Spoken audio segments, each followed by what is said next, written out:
Hello everyone and welcome, finally, to my 1000 subscriber Q&A video.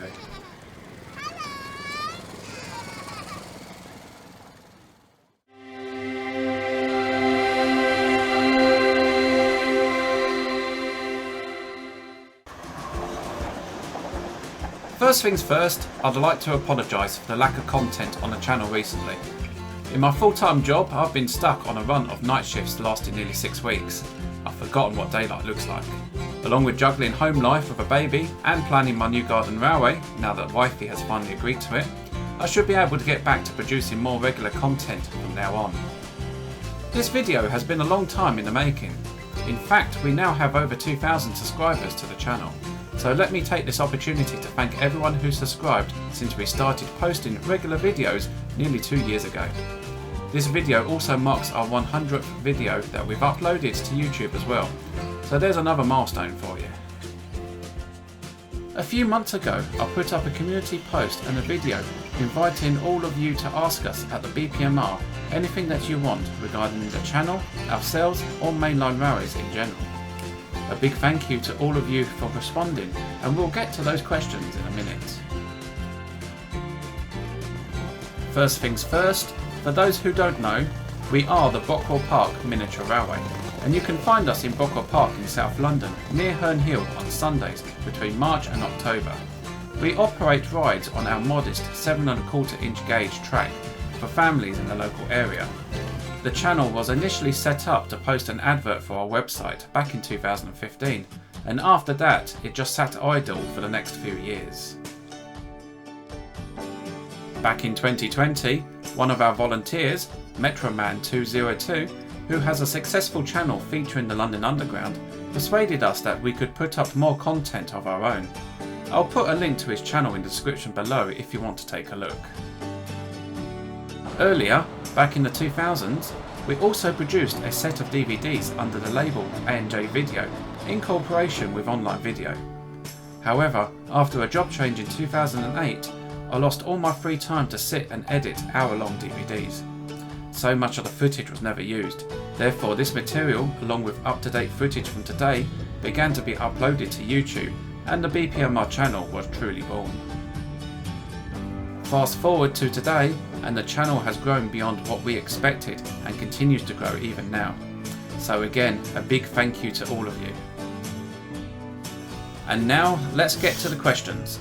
And please remember that these are my own opinions and don't represent the opinions of any railway company that I currently or have previously worked for. Anthony Furnival asks, congratulations on the 1,234 subs. I don't think my channel will ever get that many. I guess my question would be this: given the reliability of the 455-456 fleet and the problems with the 701s, do you think it was right to retire the fleet, or would a retina style modernisation as per the 321s have been a better choice in your opinion? Thank you, Anthony, and before I answer your question, why not go and check out Anthony's channel and give him a sub. Again, I'll put a link to his channel below.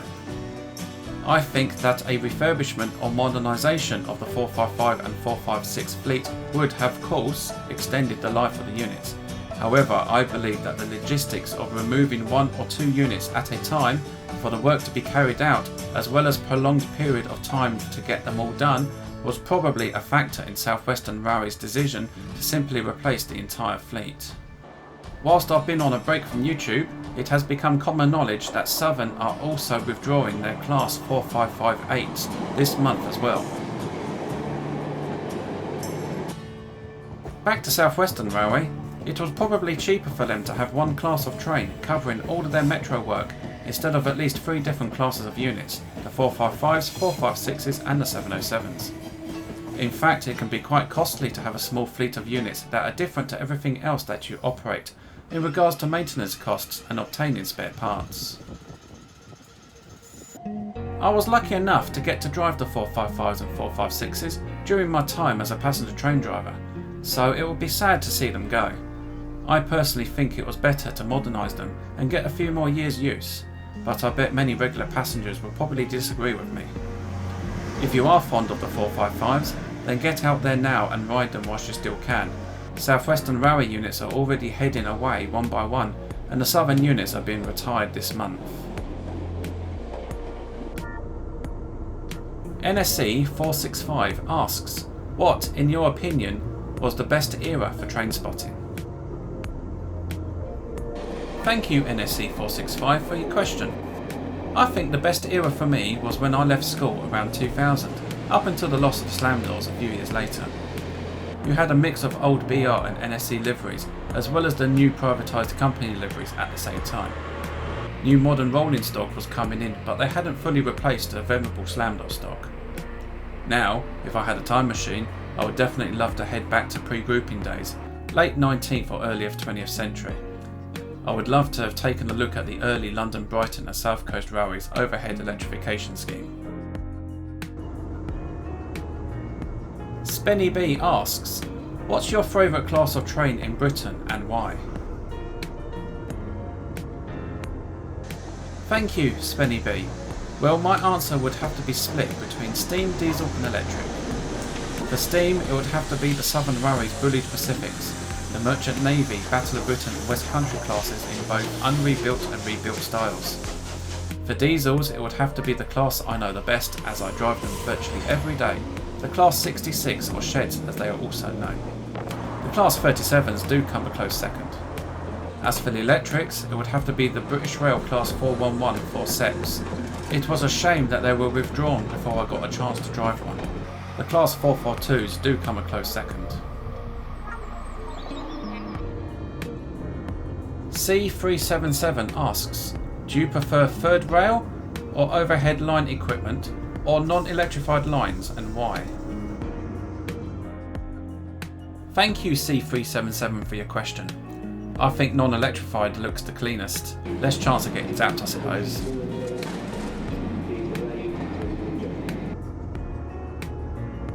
The Winter Days asks, which train operator is your favourite and why?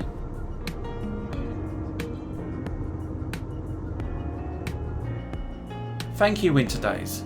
I don't really have a favourite train operator.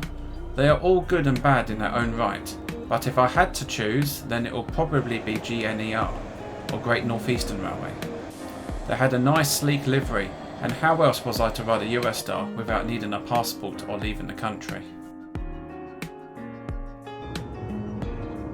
From Clapham Junction asks, do you know the thinking behind Southwestern Railway transferring the 707s to Southeastern? If they are good enough for Southeastern, why are they not good enough for Southwestern Railway? Rebranding costs money and ultimately the rail travelling public plus government subsidies end up paying for it. Thank you from Clapham Junction.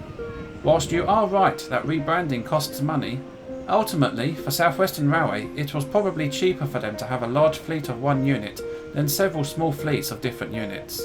Also, it was probably a part of their franchise commitment as well. As I've stated earlier in another question, small fleet of 20 or 30 units over time can become harder and dearer to maintain. I'm going to put this out there, and this is my own personal opinion, so don't be surprised if in a few years time that Southeastern decide to offload their Class 707s, especially when they finally get round to placing a bulk order of new rolling stock to replace the ageing networkers. Unless of course that new order is made up of the Class 700 family of units.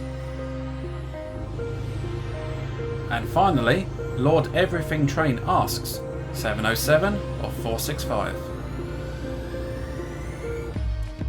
Thank you Lord Everything Trains. Well that's easy, the Class 465s every time. I do like the 707s, but I generally find the networkers more comfortable to ride, and they have been such great workhorses for London and the South East. Well that's it for this Q&A video. A big thank you to all your questions, it was fun answering them. Remember, if you missed out, then I'll always try to answer questions in the comments as well. Let me know what you would like to see added to the channel in the future. We do want to add more steam and miniature railway content, as well as all the current content we're making now. Until next time, goodbye.